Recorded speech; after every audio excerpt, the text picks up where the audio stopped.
all of you. I, Dr. Gauri Jerath, welcome you all in the morning session of 8th day of 21-day winter school. So today we have eminent speaker with us, Dr. Prakash Kumar Rathore sir, who is presently associated with the Directorate of Extension, Karnataka Veterinary Animal and Fishery Sciences University, Bidar, and also working as Head of Livestock Research and Information Center, Bidar, Karnataka. I welcome you, sir, and we are truly honored that you have accepted our invitation to share your knowledge with us. So before you proceed, sir, I would like to take a moment to introduce you to our participants. So dear participants, Dr. Rathore's academic journey began at Veterinary College Bidar, where he graduated in 2008. He continued to pursue his passion for veterinary and animal sciences by completing his MVSc in Veterinary and Animal Husbandry Extension Education from Mumbai Veterinary College, Mapsu, Maharashtra, and PhD from ICR IVRI, Izzatnagar, Bareilly. So during his MVSc studies, Dr. Rathore received JRF from Esprit Agriculture Foundation, Mumbai, and successfully qualified UGC, ICR, JRF, and SRF examinations for PhD studies. So his groundbreaking PhD research on strengthening the livestock innovation system in India earned him the prestigious Jawaharlal Nehru Award for PG Outstanding Doctoral Thesis Research in Agriculture and Allied Sciences in 2016. And it was awarded by Indian Council of Agricultural Research, New Delhi. So Dr. Rathore is deeply committed to education, research, and extension activities, actively participating in UG and PG teaching, as well as conducting research and engaging in extension activities like training and demonstrations to benefit our stakeholders, farming community. So as a dedicated researcher, Dr. Rathore has successfully concluded 5 projects as PI and 2 as OPI, funded by World Bank, NASF, ICR, and Karnataka Livestock Development Agencies, and many more, to enhance the livelihood of farmers through scientifically driven livestock interventions, with the outcomes being shared through research papers and other conferences at national and international platforms. So Dr. Rathore's expertise and influence have transcended national borders, as he served at ICRISAT as visiting scientist from March 2018 to March 2020. So during this period, he played a pivotal role in overseeing the livestock interventions in projects spanning Karnataka, Telangana, Uttar Pradesh, and Odisha. So as an extension professional, Dr. Rathore has organized and coordinated a multitude of training programs, workshops, demonstrations, and exhibitions aimed at empowering the agriculture community. His significant contributions extend to academic publications, including 60 research papers, 30 contributions in the form of training manuals, compendium. He is also instrumental in editing approximately 20 different documents such as training manuals, practical guides, annual reports, proceedings, etc. So Dr. Rathore is not only a passionate academic, but also a dedicated member of various professional societies and an esteemed reviewer of both national and international reviewed journals. So his remarkable achievements have been celebrated through numerous awards, including Best Student Award, 5 Best Paper and 1 Best Poster Presentations Award, Young Scientist Award, Ganga Singh Chauhan Memorial Award, and Sustainable Agriculture Award, and the prestigious Excellence in Extension Award from various professional societies and organizations. So today we are very privileged to have you, sir, as our speaker of the day, and I'm sure our participants are greatly benefited with your extensive knowledge at the end of the lecture. So I again welcome you, sir. Now I request you to enlighten us with your valuable insights and profound wisdom, sir. Over to you, sir. Thank you, Dr. Gauri, for the introduction. And good morning, all the participants. And I thank NADCL as well as IVRI for giving me this opportunity to share my experiences on good practices in animal husbandry for sustainable livestock production. So, Dr. Gauri, am I audible? Yes, sir. Please go ahead, sir. Yeah. Right. So as we know, actually the role of animal husbandry actually in Indian scenario is actually very vast, and we are trying to cover good number of farmers through this.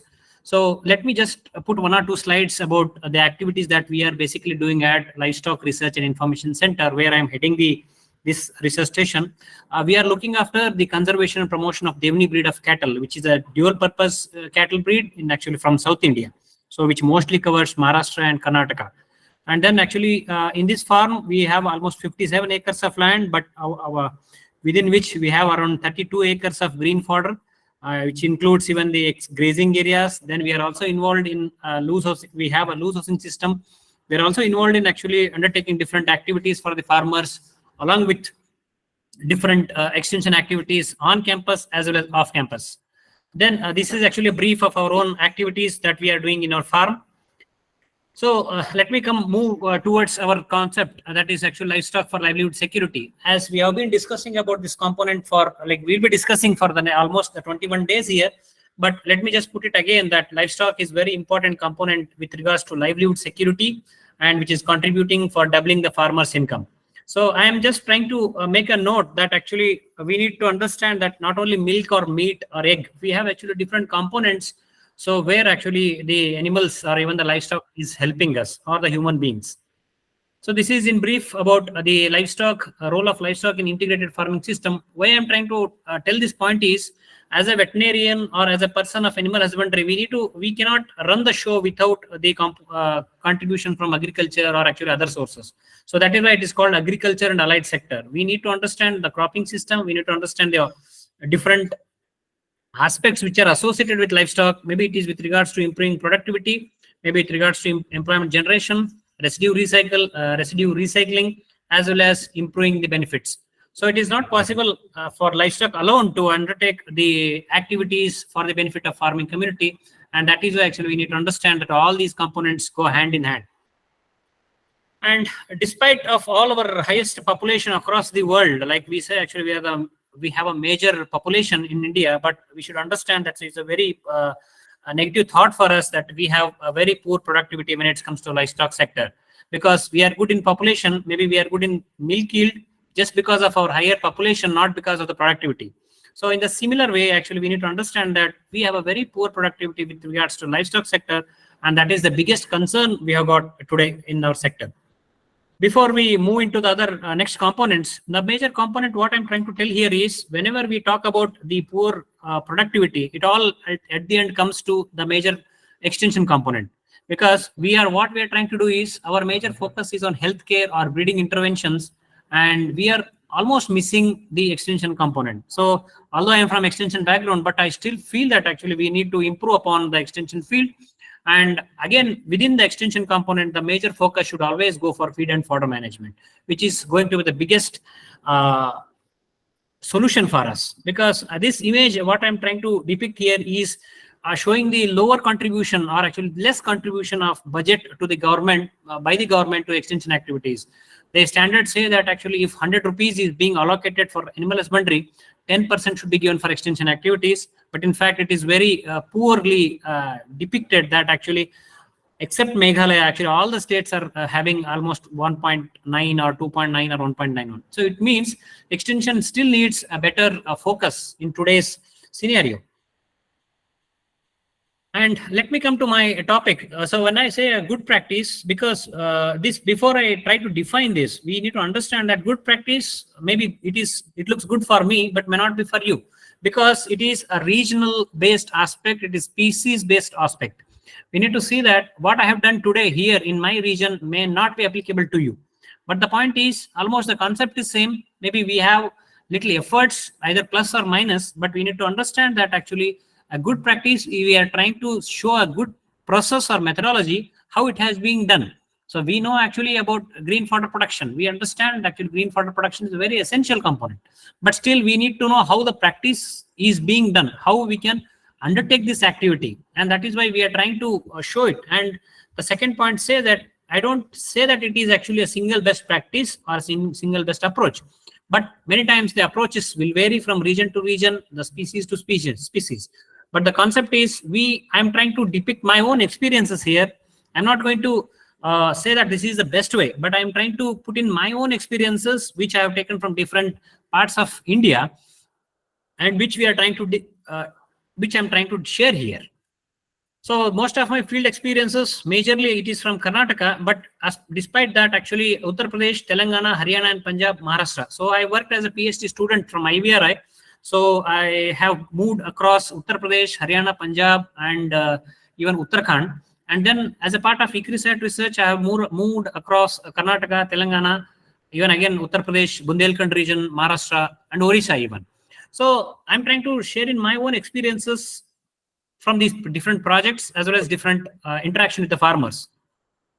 Yeah, this is actually based on the Karnataka Watershed Development Project report, because we need to understand that whenever you want to undertake any livestock activities, it is not possible to undertake alone, because we mean to say that we need to move hand in hand with other departments or other universities. So we have agriculture department, we have horticulture department.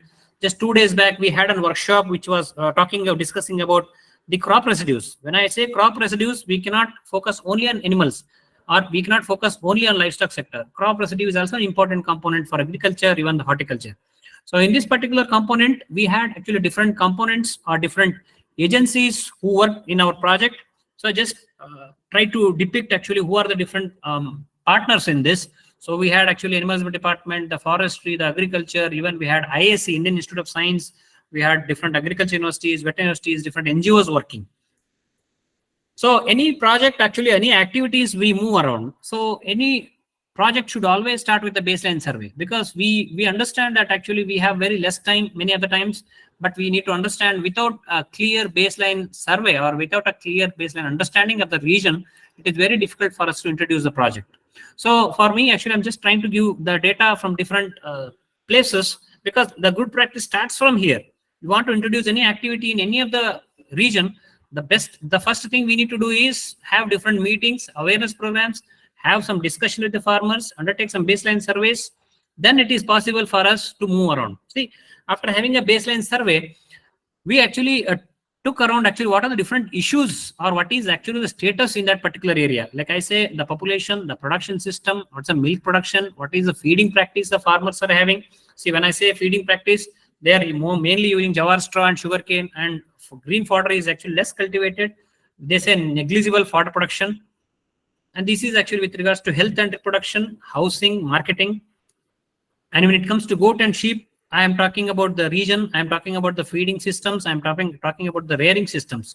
So once you know the production systems of each component, like each species, like it is cattle, buffalo, sheep, goat, pig, whatever it is, then we need to move around the gaps and identify interventions. See why? Based on our own experiences, on the baseline data, or actually on the initial discussions, we could always find out the critical gap. So any activity you want to do should always depend on the critical gaps. So when I say critical gap, the first point is low productivity, and what can be done to address this issue. So that is called as identified interventions. Then we have green fodder shortage, we have fodder wastage, we have unutilized crop residues, we have lengthy intercalving period. So each and every gap has got its own interventions. So this is where we focused on addressing these interventions. And then when it comes to goat and sheep production, again, we have different issues. So we have inbreeding, we have poor killing rate, we have mortality, we have actually unregulated actually marketing system. So this is where we started working on, and depending on our findings, we came up with different activities or interventions in order to address these gaps. So what I'm trying to focus is, I'm trying to focus on our own activities different as a part of different projects. So the sequence will go like we are mostly focusing on fodder, or maybe the feeding management for cattle and buffaloes, feeding management for goats. Then we are taking a little bit about the health component. We are also taking a little bit component about the different PPP modes. So there are all different activities we need to go through. So as we know, there is a lot of demand for fodder in India. So you can see as per the slide that there is the deficit of green and dry fodder. So we all understand that actually green fodder is very difficult for cultivation, because we have mostly the smaller marginal farmers. They hardly have 2 or 3 animals. They do not have good land for green fodder cultivation. And the major focus is always for food crops or the cash crops. And we are less interested in green fodder cultivation. But in fact, we have a different solution of crop residues. But using only the crop residue will not give the nutritious diet for our animals. So in this context, actually, I'm just going around, like we need to understand that our feed should always include the green, dry, as well as the concentrates, because that is actually called as a nutritious or even the balanced diet for our animals. See, these are different components of maybe fodder production or fodder. So we have feed, we have green fodder, we have dry fodder, we have even the urea treated actually fodder here, crop residues here. So when it comes to issues or constraints in feed and fodder production, we have a big list. Like we do not have a good supply of seeds. We don't have much knowledge. We, in the sense, it is mostly revolving around the farmers or maybe some of the extension faculty who are actually working in the field. So it is either scarcity of water, preference is given for agriculture crops. So these are all different issues we basically have with feed and fodder production. And then how do we address this? So we have different strategies for feed and fodder development or feed and fodder management, which some of the attempts we have made, and we will be discussing on some of the slides here. See, this is actually as a part of our Karnataka watershed development projects, which was basically funded through World Bank. So we undertook different activities. The major focus was each farmer should have at least 10, like normally we said actually like 1/4 of acre, like it is 0.25 acre, a farmer should have 0.25 acre for each crop. So the concept was like having at least 10 different fodder varieties. So we have a list like legumes, we have non-legumes, we have grasses, we have fodder trees. But we wanted the farmers to have at least 10 fodder varieties in his land. So maybe each fodder variety will have hardly 10.25 acres. That is enough for him because as a small farmer. But it was very difficult to have this intervention in the village. And initially we started one farmer, identifying 2 farmers in each village. But again, it was very difficult because of different issues. But slowly we started following up and we could work out and we found some farmers. So these are different activities we did. Like having awareness programs, we had different technical staff as a part of project. Then we started having fodder nurseries, having demonstration plots. We developed different literatures. We gave them some inputs. We gave them fodder seeds. We gave them root slips. Maybe even to some extent we supported them in terms of their fertilizers. So this is how actually we slowly started the attempt, because when farmers are totally not interested to have a green fodder, it is very easy to involve them. So we have to give them some inputs. So that is how actually the work started. And slowly we saw that to the year 2015-16, 2016-17. So the list shows the name of the farmer, and at the end it is also showing how many acres, how many area, like how much area he has done. And actually at the end you should see the last second column. He says that 7 farmers have taken fodder seeds from me, fodder root slips from me.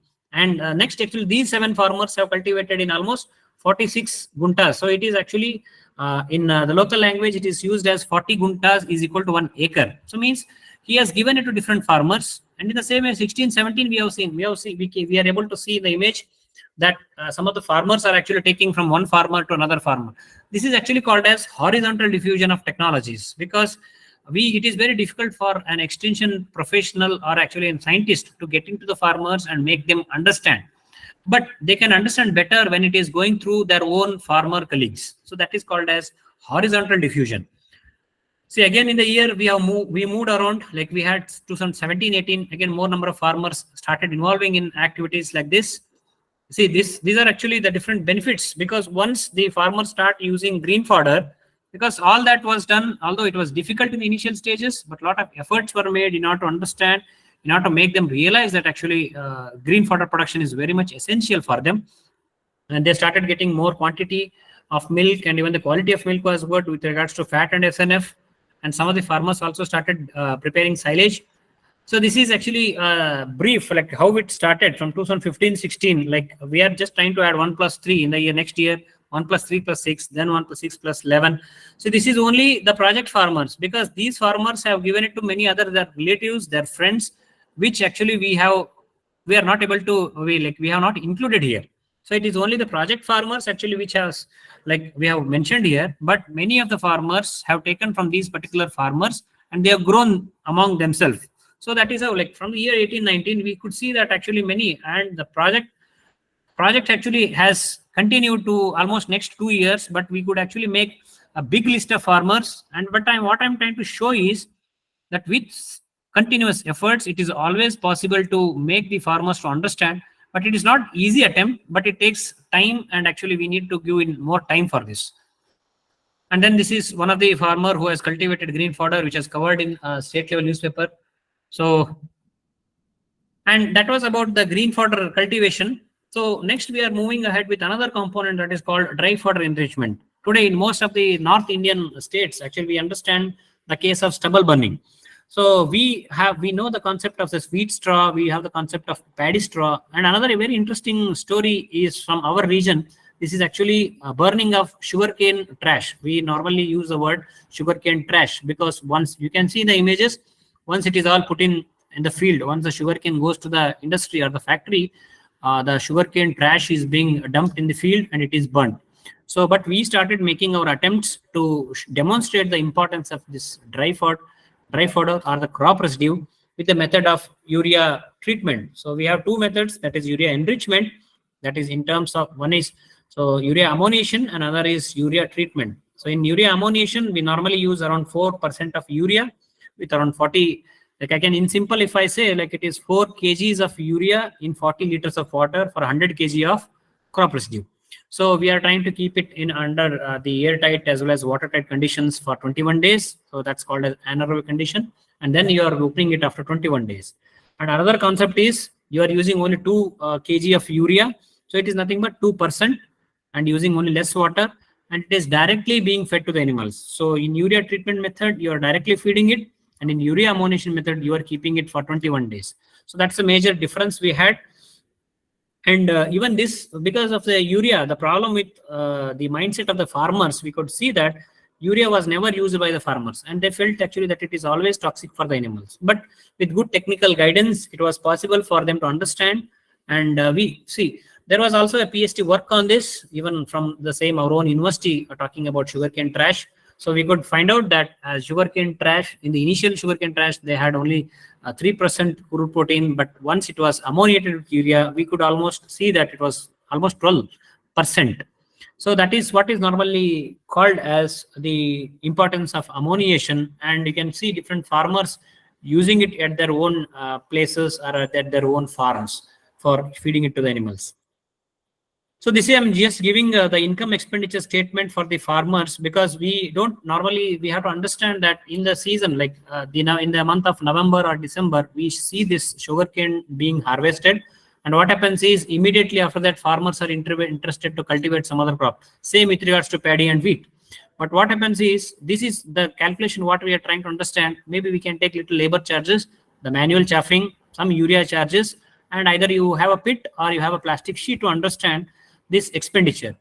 And but interestingly, we should also see that if I consider even actually the 5 rupees per kg of trash, if I calculate it for 1 ton, it is coming around 5,000 rupees. And if you calculate it for 10 tons, it is coming around 50,000. See, although the calculation was done as per the 2016-17 rates, but there is little bit of increase in the price. But at the end, actually, it is very advantageous when it comes to the remarks, what we have mentioned here. See, maybe in our region, what we see is most of the farmers purchase crop residues from different parts of, because they pay some amount and they purchase crop residues. So instead of purchasing, if you can save this crop residue for your own animals, it is as good as money saved is as good as money earned. So, and next is actually instead of burning it in your field, you normally see that actually we are disturbing the soil microbes. We are also disturbing our pollution, like the environment. So all these issues can be addressed if you can keep it for yourself and start using these methods. So we have also seen that there was an improvement in milk yield. There was also improvement in the fat and SNF content in the milk when actually the farmers started using this method. In fact, this technology is very good, but the problem is actually there is always a problem with adoption of the technologies. So it is the role of, again, extension professionals, the role of the universities to make the technology more beneficial for the farmers so that it is reaching the farmers in time. So these are different images actually of the press clippings that we started promoting this technology. Next, moving on to another concept called silage making. So this silage making, we know that concept of silage making is very much essential, but we should understand that actually silage is very much essential whenever we have a scarcity of green fodder. So we are nowadays seeing that actually it has become a very good business because it is done for the thick stemmed whole crop whenever they are in the flowering stages. So we did many demonstrations on this, and we also could do it for in the bags. Actually we could do it in different pits, and we saw actually farmers doing it on their own. So we have actually, as a part of the project, we could undertake this silage promotion of the silage activities. But what is happening today is we are not able to make out who is having green fodder and who is actually interested in silage making. And it has become a very maybe the concepts are little bit varying, because the farmer who is having good good amount of green fodder need not go for silage, because the problem is silage is required when you have a scarcity of green fodder. Like for example, I'm giving, like in the rainy season, if I can produce green fodder to the greater extent, and in the other seasons, if I'm not getting green fodder, I can immediately go for silage making. So that is what is important. And the farmer who is having almost green fodder for 12 months, we don't require green silage. So that's a very important concept we need to understand and make it clear. So this is how actually the farmers slowly started making silage. So this is actually a small exercise we started doing with the farmers. So they have made their own pits. They are actually able to undertake the silage bags, and we also have silage baling, which is being done, because nowadays we have baler machines which are being involved, which are being used for silage making. So just taking another example, Cornet Silage is business hub which is actually working in Hyderabad, and what they basically do is it is actually working on a contract farming mode. They give good fodder seeds to the farmers. Once the farmers grow the fodder seeds, grow the fodder, once the fodder is ready for silage making, the vehicles of this particular company will get into the farmer's field, and they do all this chaffing, they do harvesting, chaffing and packing, and it is being baled and it is being transported. So it is being transported, I can say, even across some of the Asian countries along with Indian states. So that is what is the importance of silage making, because today we need to understand that through silage making, through fodder production, we are also able to develop entrepreneurial opportunities for our youngsters. So this is area-specific mineral mixture. So we know the importance of area-specific mineral mixture. There are a good number of studies being conducted, but it is not always being adopted by the farmers, but it needs a very good focused attempt by the extension faculty in order to make them understand about the mineral mapping as well as actually area-specific minerals for the farmers, for the animals. And the most important as well as the basic concept of actually good practice is fodder chaffing, because we see that actually many farmers, they do not have a fodder chaffing machine, or even they do not have any other option of fodder chaffing. So we need to understand that fodder chaffing itself will solve almost our 40 to 50% of problems. So almost I can say 50 to 60% of problems. And we are also wasting a lot of fodder without chaffing. So that is why actually fodder chaffing was actually implemented in most of the project villages. Although this looks to be a very simple practice, but we see that in most of the South Indian states or villages, it is not much being followed by the farmers. I have seen in Haryana, Punjab farmers where actually they have maintained a small chaff cutters. Even there is a lot of scope by the government with regards to purchase of chaff cutters, but still it is not being implemented in the field conditions. So this is the tree fodder cultivation concept. So we undertook even tree fodder cultivation concepts as a part of projects. So we have Subabul, drumstick, we have Gliricidia, where actually most of the tree fodders can be used for our large animals as well as for the small ruminants. And another interesting concept I saw is actually whenever I was working with, when I worked with even at Telangana, Hyderabad, as well as in Haryana, we saw actually spent malt feeding. So this is a brewer's grain, which is being brewer's grain feed. So which is available in the most of these factories, which is normally going for alcohol preparations. So this is we say that actually the studies say that actually it improves the milk yield, and it has to be fed basically in terms of 1 kg per 100 kg of body weight, because it is actually having higher moisture content. It is having higher moisture content, and that is why actually we educate the farmers, try to use it within 24 to 36 hours. If you keep it for a long period of time, it may cause some health issues, because it has a very higher moisture content, and that is actually it should be used within 24 to 36 hours. But along with this, there are some other methods of drying it. Even there's an advanced methods we have, like either direct use, direct ensiling, or even the drying methods. So this is about the spent malt feeding. we have in a similar way, actually, we also introduced some activities for Bundelkhand region of Uttar Pradesh, where we had almost we were working in 7 districts of Bundelkhand region of Uttar Pradesh. So we planned out different activities. We had different challenges. We had different strategies for looking after feed and fodder management, because I don't know how many of them are aware about the Bundelkhand region, because it is actually one of the, I can say, very drought hit region, where actually even the issues are very persistent over there, and we try to address with regards to the different plans. So that is all related to our feed and fodder related aspect, because we have tried to address most of the components related to feed and fodder, because that is the most important thing when it comes to livestock management. If we can address this feed and fodder management, it is very easy for us to solve almost 80 to 90% of the problems. So now let me move around with the next component that is related to the subclinical mastitis. Although actually there are different issues, health issues actually for discussion, but we took up this subclinical mastitis because of our baseline survey or because of our studies.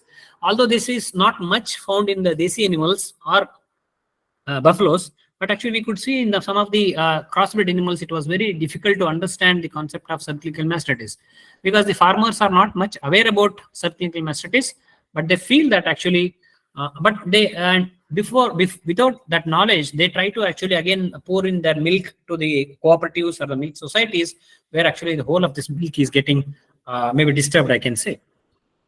See, again, with regards to with regards to good practices of promoting the subclinical mastitis, the diagnosis, and actually making them aware, we had different literatures developed. We started using the CMT kit.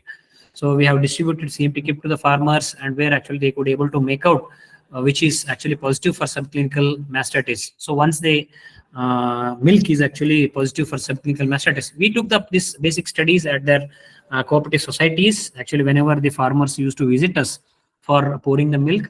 And once the milk is found positive for CMT, so we normally took it to the labs, and actually we went on for the study, and we conducted some ABST studies. And based on these studies, we went for treatment, because even that was very important. And slowly in the next future days, the farmers slowly started understanding the importance of subclinical mastitis, because it is very important for the farmers to understand the difference between mastitis and subclinical mastitis, because if we are not able to solve the issues at subclinical mastitis level, it is going to complicate the things. So this is how actually we went on for the studies, maybe ABST, then we had treatment. And we also had actually, we tried to understand the economic losses we had because of subclinical mastitis. Although we had only few positive animals in this, and this was for a period of 1 year, and we could see actually 9 animals, among which actually crossbred were more. And what we tried to, using some formula, it's actually an economics formula. So what we used, average duration of the infection, what was the milk loss, what was the cost of treatment, what was the market value of adult animal, and what is the market value of affected animal. And it was actually calculated that actually the animal may start losing from almost 20, like the farmer may start losing from almost 20,000 to 88,000. So it varies. It varies with the animal species. It varies with the number of days. It varies with the price. But it may vary with different markets. But we need to understand, and we made the farmers to realize this concept of actual subclinical mastitis, and we showed them this economic losses, and they were all very comfortable, and slowly they started using it. And in the initial 1 or 2 months, actually, they were not much interested in this, but slowly when they started understanding this concept, they started coming to us and asking for these tests. So this is actually the importance we could create in the project villages. So this actually we could come up with different publications, and that is all related to the dairy animals. And this is actually a little bit component related to the goat and sheep, because we know that actually Indian scenario is again like we have small ruminants, and we did some exercise for the small ruminants also. So we need to understand that most of the Indian farmers do not go for feeding any supplementary feeding to the goats. But in our studies, we could make out that actually supplementary feeding was very much essential, and it has benefited the farmers with regards to the yield, with regards to the kidding, or with regards to the reduced mortalities. So this is in simple, I'm trying to give, because we have used the formula, like the first combination. What I'm trying to say is we have prepared this feed and we gave it to the farmers, the concept was like they should feed it to the pregnant animals. In fact, it can be fed to all the animals, but because of some budget issues and all other issues, we made them to feed it only for the pregnant animals, and we called it the concept as transition period, like 2 months before kidding and 2 months after kidding. So that was the concept used, and that is actually called as transition feeding. So we did this exercise and we saw actually the death of kids. Like the first is C group, that is control group, where nothing was being used. T group is the pregnant group, where actually the feed was given only the last 2 months of pregnancy. And AK is pregnancy plus after kidding group. So if you look at the differences, it was very clear that the total kids alive was more, because we should understand that there is more kid mortality in the initial one, like almost I can say around 8 to 10 days, because we have multiple reasons for this. And if you can see even the total kids born, like it was more in case of after kidding, like it was more in where the farmers have used this feed, supplementary feed. And then actually the death was also very less. So the mortality was very less in this case. And even the birth weight was high in case of supplementary feeding. And actually this is even the weight after 30 days was also high in case of after feeding group, like supplementary feeding group. So even this was all some of the exercises we did for the farmers. We prepared this feed, and then we involved some farmers in preparation of this feed. And actually we regularly we took some weight of the animals, because we wanted to show the growth of the animal with regards to the feed. And we also took the weight of the kids born after using this supplementary feed. So this is actually again the economic analysis we did. So income from sale of kids. So it was highest in case of the supplementary feeding group, like feed which was fed before as well as after kidding. So the net income was also high. So it's almost 2,500 per animal. So we had some like the market rates actually in the region, in our own region. So this is, we could do this exercise. And then in the same way, we also know the concept of actually breeding buck or breeding rams. So we introduced actually breeding rams. So it was actually introduced to the farmers in order to avoid inbreeding. And we did this exercise like deworming, vaccination, and all these things were done. And they were also given good supplementary feed. And this also has helped the farmers actually with regards to the introduction of rams or bucks, because we need to understand that actually having inbreeding causes different issues, health issues, or even many other issues. And we could even address this issue with regards to introduction of rams and bucks. And along with the sheep and goat, we also had a concept of actually rural backyard poultry. So we introduced actually rural, because normally what happens is at the rural level, it is very like the birds actually perform very less. So we introduced actually rural hatcheries in the field conditions. So rural hatcheries actually was adopted, and it was done by using a concept of actually SSGs. So the farmers came forward and it was done at their own villages, and it was supported little by the project and little by the farmers. So then we had actually a good concept with regards to the economics of backyard poultry. So we could see the BC ratio of 11:1. So which indicates that rural hatcheries are very much essential. So we have got actually the hatcheries at commercial farms, we have got hatcheries at the universities, but having rural hatcheries for the benefit of farmers. Like for example, I say I have some eggs. I don't have actually, I am not aware actually how to get them hatched. So if I have a concept in my own villages, that can really help the farmers. So rural hatchery has also helped the farmers in this concept.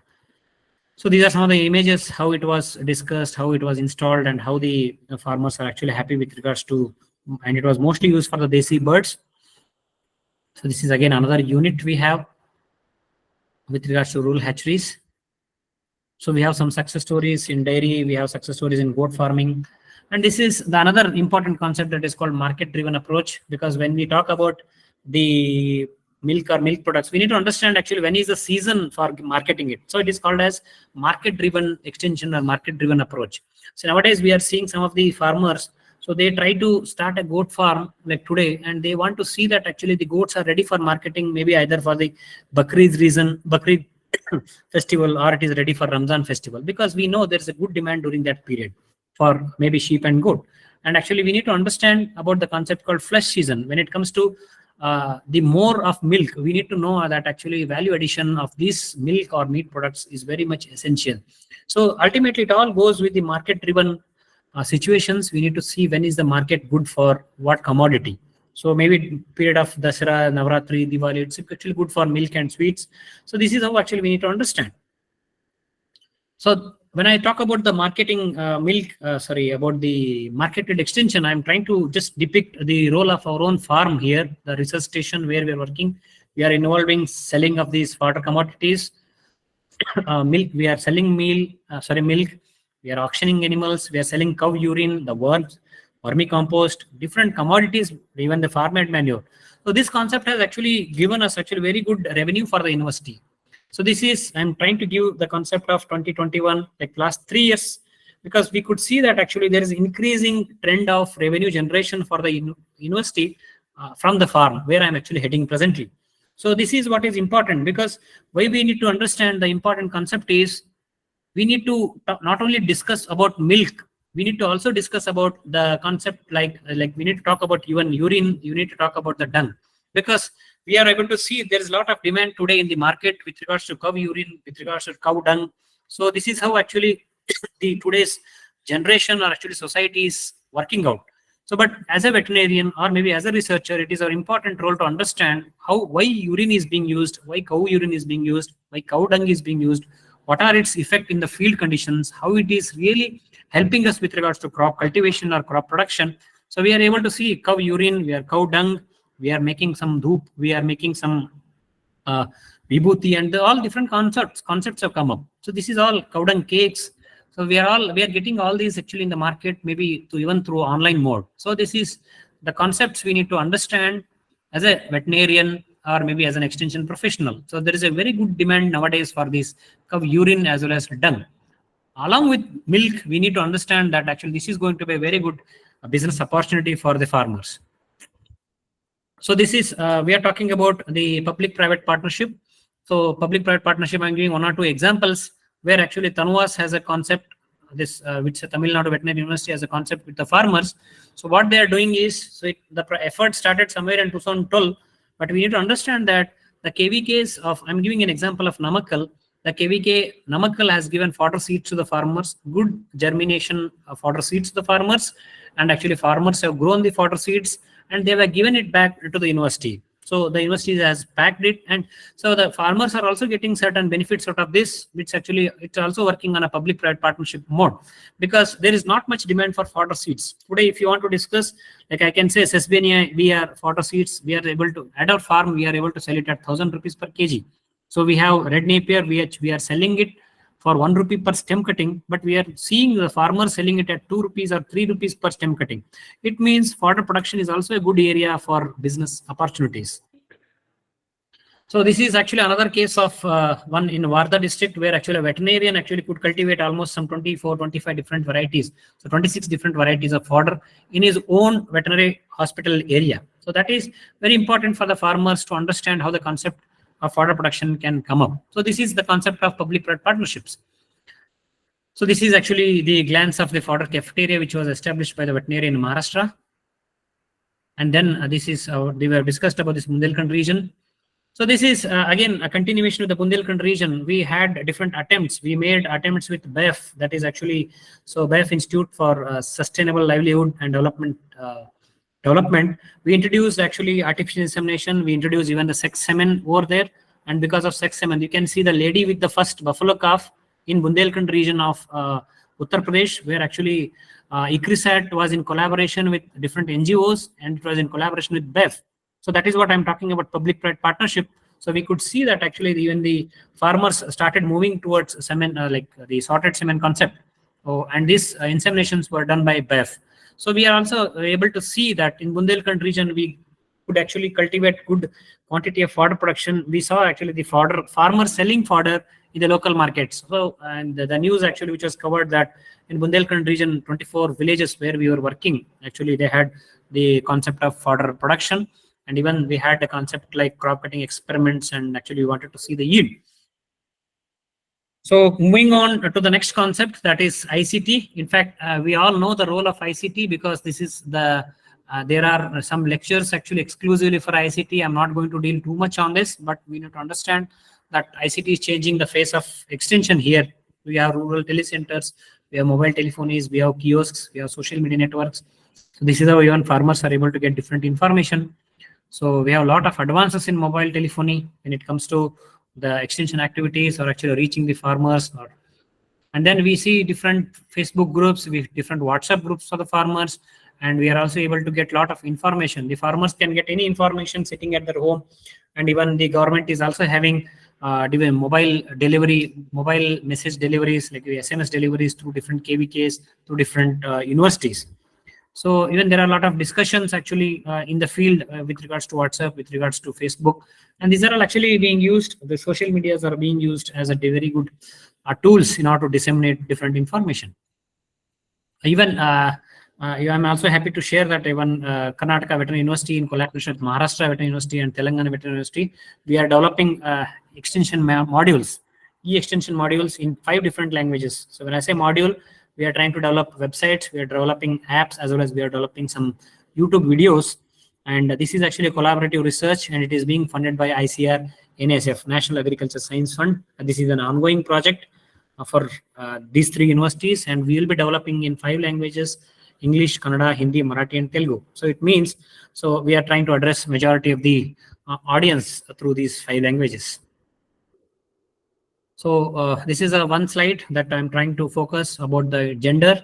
So because we need to understand that women are actually the helping hands, or actually maybe I can say the invisible hands in livestock sector, which need who need a very good support, maybe with regards to extension activities, because we see that actually women are always being neglected in most of the programs or extension activities. So this needs a special focus today. And before I close down, last 1 or 2 slides, this is a part of my PhD work where we try to focus on livestock innovation system, where we need to understand that farmers organization needs to be supported in collaboration with the logistics, with NGOs, input dealers, education, finance, marketing, research. Because when I say, the farmers say that I have a very good milk quantity, but I do not know where to sell that. I can go for maybe the goat farm or a pig farm, but I do not know where to sell that commodity. So I need to understand about the extension.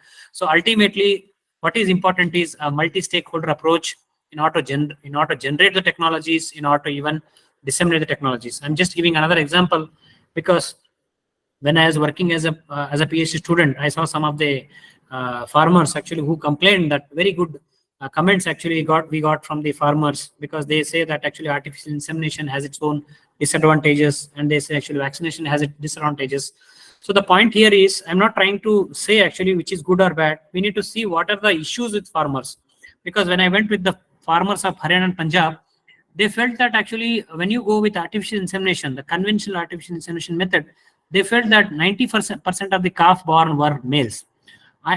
We normally, as a technical faculty, we feel that it is very difficult to digest it, but we need to understand that can we take up some research on this? Can we really work on this concept?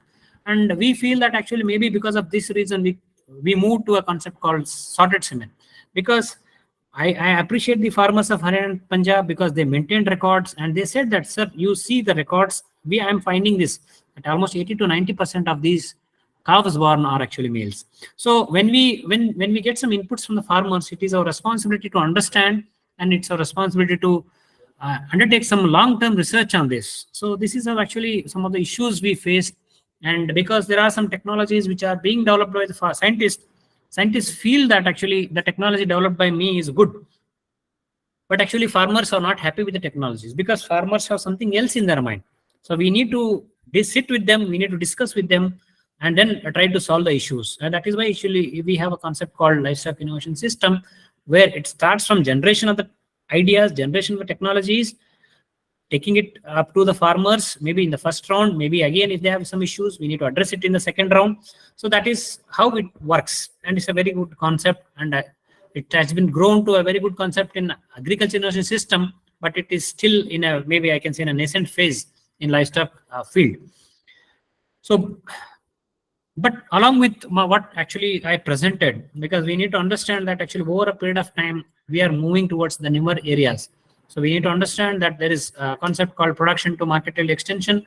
We need to focus on region-based practices, because where I have worked may not be suitable for maybe the dry land, maybe it is not suitable for hilly areas or even the coastal areas.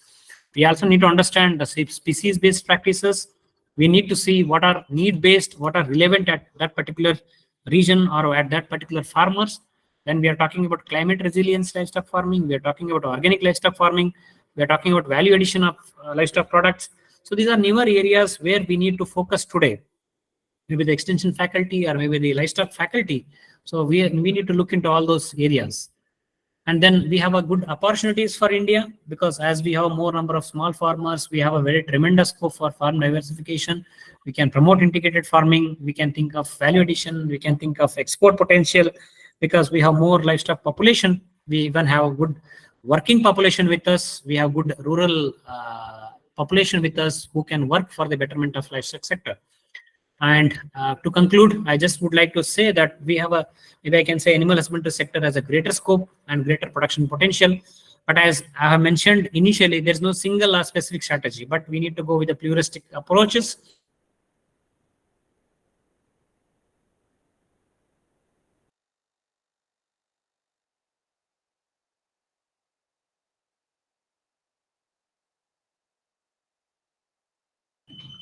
You are not audible, sir.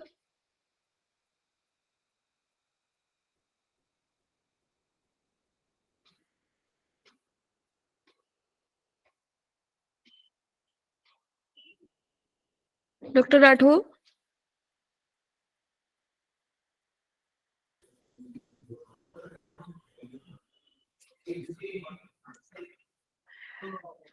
Thank you very much, sir. The conclusion slide, sir, it was not audible that time. I guess there was some technical glitch at Yeah, your is end. it visible? Is it visible Yes, now?